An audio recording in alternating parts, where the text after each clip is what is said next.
Módulo B, fase 2.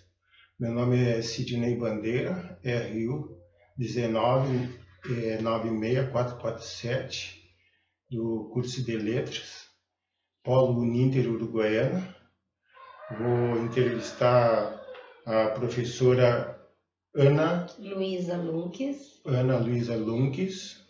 e cujo tema é Escola Inclusiva e o Professor. Professora, a senhora tem conhecimento da Lei 13.146, de 6 de julho de 2015? Sim, eu tenho conhecimento da lei. É uma lei que é aplicada atualmente em todas as redes, né? Eu trabalho na rede municipal e a gente, até nas nossas formações continuadas, a gente frequentemente trabalha sobre isso, porque é um tema bem atual e a gente sempre tem que estar revisando esse tema até para poder bem atender as crianças. Quantos anos a senhora é professora? 30 anos de magistério. Da área municipal? Isso, sempre trabalhei na rede municipal de ensino, trabalho com os anos iniciais, já trabalhei de educação infantil até educação de adultos, então já passei por todos os níveis de ensino, mas atualmente eu trabalho só com os anos iniciais. Eu vou lhe fazer uma pergunta agora. Na sua avaliação, o que a senhora pensa, professora, sobre a escola inclusiva? Olha, na minha opinião, a escola inclusiva chegou para acolher uma camada da população que era separada da oportunidade de ter acesso à escola.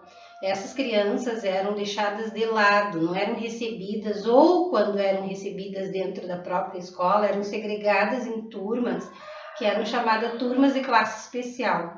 Estas turmas de classe especial, elas atendiam unicamente crianças que apresentavam algum tipo de deficiência, ou intelectual, ou física, ou algum distúrbio, ou um transtorno, e eles não eram vistos como normais. Então, os outros alunos ditos normais frequentavam o ensino regular, e essas outras crianças, elas eram atendidas, eram segregadas dentro da própria escola. E estas crianças eram realmente uma minoria, a minoria que era recebida dentro das escolas. Então, a educação inclusiva veio para colocar as crianças sob uma visão de que todos são crianças, todos são possíveis de aprender, todos têm expectativa de aprendizagem e todos eles merecem eles terem garantidos os direitos de aprendizagem deles. Tá bem, professora. Outra pergunta, professora. Quais os pontos positivos da escola inclusiva que a senhora acha do seu ponto de vista? Eu acho que, como eu falei antes, esse acolhimento, esse olhar que a educação oferece para essas crianças. Porque se a gente for pensar hoje na educação inclusiva, até a visão é bem maior do que simplesmente olhar para uma criança que tenha deficiência ou uma criança que tenha dificuldade. Todas as crianças são vistas como crianças que pertencem àquele ambiente educativo. Então, essa visão é que eu acho a melhor de todas. É acreditar que todos podem aprender ao seu tempo, no seu ritmo, com as suas capacidades, enxergar as possibilidades que aquele ser humano tem, ou criança, ou adolescente, ou adulto, porque hoje a educação inclusiva, vista como nessa perspectiva de crianças com deficiência, ela perpassa todos os níveis de ensino. Sim. Então, hoje a gente vê crianças DAO terminando, jovens DAO terminando o ensino superior, né? E a gente vê essas crianças assim muito afastadas até mesmo da sociedade. No âmbito familiar, elas eram antigamente até escondidas do convívio, como se pertencessem assim a uma categoria de seres tão diferentes que envergonhassem a nossa sociedade. E dentro da escola elas eram vistas como as coitadinhas, as pobrezinhas, as doentinhas, né? As que não conseguiriam aquilo que o tanto quanto as outras consideradas normais iam conseguir. Então, o que eu vejo de positivo é esse olhar, esse acolhimento que a educação fez de ver a possibilidade de todos conseguirem. Tá bem. Vou lhe fazer outra pergunta, professora. Quais os pontos negativos da escola inclusiva que a senhora acha, no seu ponto de vista? Olha, de negativo, assim, que eu vejo é a visão do próprio professor, às vezes, do profissional que atua na rede. Porque ele, assim, ao se dizer não preparado para receber essas crianças, ele, de certa forma, o professor está certo, porque na sua formação inicial a gente não teve o que vocês estão tendo hoje, esse conhecimento que vocês estão tendo hoje, ó. O senhor está fazendo um curso que ele está dando a oportunidade de conhecer, essas deficiências, esses transtornos, esses distúrbios, e isso vai lhe capacitar para quando o senhor for atuar em sala de aula, numa regência, com jovens ou com crianças, o senhor vai ter essa visão que nós, que já trabalhamos há mais tempo, não tivemos. Que não entra desinformado. Isso, já entra assim com um certo referencial sobre aquele tema, então já vai estar mais preparado para isso. Então, o que eu vejo de ponto negativo é isso, é a falta de preparação do professor para atuar de modo adequado com aquela criança. Todas elas podem aprender, mas cada uma delas exige uma metodologia específica de acordo com a dificuldade que ela apresenta. Então, essa falta de conhecimento do professor, essa busca incessante dele para conhecer essa dificuldade para depois poder trabalhar com essa criança, é que eu vejo como um ponto negativo. Tá bem. Muito bem, professor. Outra pergunta. A escola...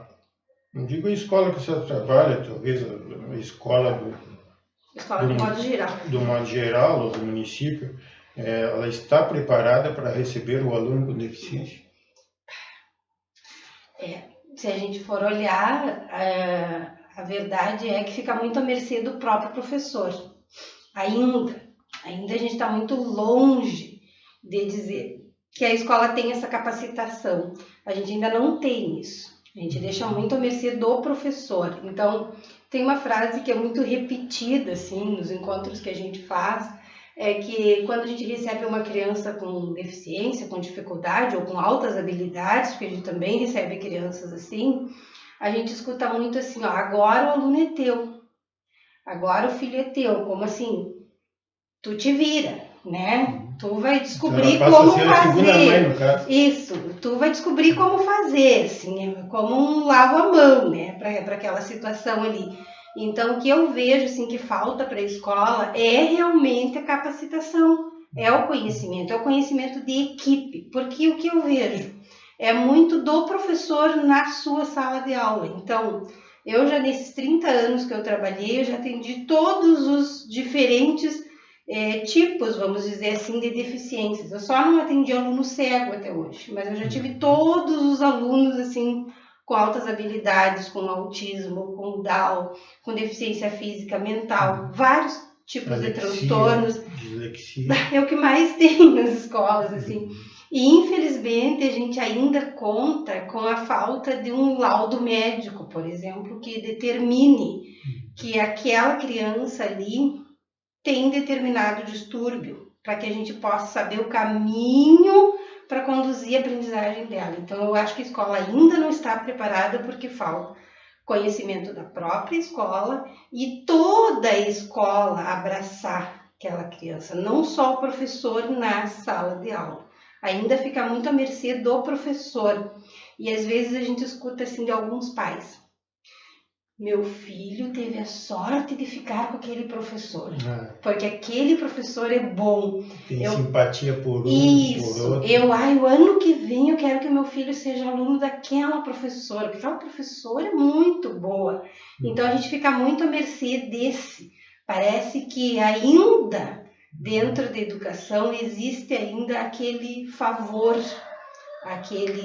aquela proteção que alguns professores ainda dão. Ainda falta um pouco de profissionalismo pela própria falta de capacitação desses professores para poder bem atender as crianças. E sem falar na questão de acessibilidade, que a gente ainda tem escolas que não têm banheiros adaptados para as crianças, a gente tem escolas que não têm material de braille, né? A gente tem poucos recursos ainda ao alcance dessas crianças, então fica a gente dizer assim, ó, é uma escola ideal para receber todos os alunos, eu diria que não.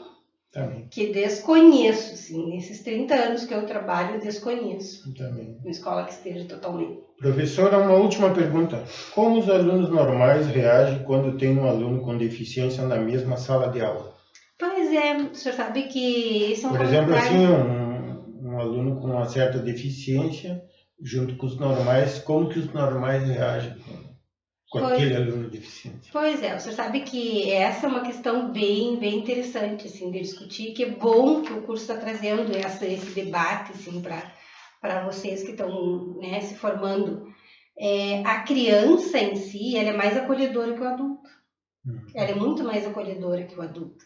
Então, eu nunca tive problemas, por exemplo... Ela é mais inocente. Ela é mais inocente, ela é mais amiga, ela é mais solidária, ela é mais companheira que o adulto. O adulto é que se arma. Né? O adulto é que se arma. O adulto é que tem medo de como lidar com aquela criança, de como fazer para que ele aprenda, de como fazer para ele ser igual ao outro, que ele nunca vai ser igual ao outro, porque ninguém é igual a ninguém. Então, ainda existe muito isso. Então, as crianças, entre elas se entendem muito bem. Muito bem. Eu tinha uma situação, assim, de alguns anos atrás, uma menina cadeirante, que a gente fazia as atividades de educação física, e lógico que no planejamento tinha que contemplar todos os alunos, e as atividades tinham que ter uma certa lógica para que ela pudesse participar também. Não ia ficar lá à mercê olhando os outros brincarem e ela ficar só assistindo. Então, ela participava de tudo. E eles tinham tanta preocupação, tanto envolvimento com ela, que eles mesmos já determinavam, assim, ó, ela vai hoje apitar o jogo, hoje ela vai jogar bola, a gente vai sentar tudo no chão para jogar com ela. Hoje a gente, dependendo da atividade que eu propunha, eles mesmos sugeriam situações em que ela pudesse se envolver mais ainda até do que eu mesma tinha planejado. Então a gente vê muito isso na criança. A criança, ela é mais próxima. Mais pura. Né? Mais pura, mais inocente, mais solidária, vê mais a possibilidade de acolher do que o próprio adulto. Eu vejo mais dificuldade de aceitação no público adulto. Muito obrigado, professora. Eu que lhe agradeço. Me sinto bem honrada de ter sido convidada a participar. Tá bem, muito obrigado.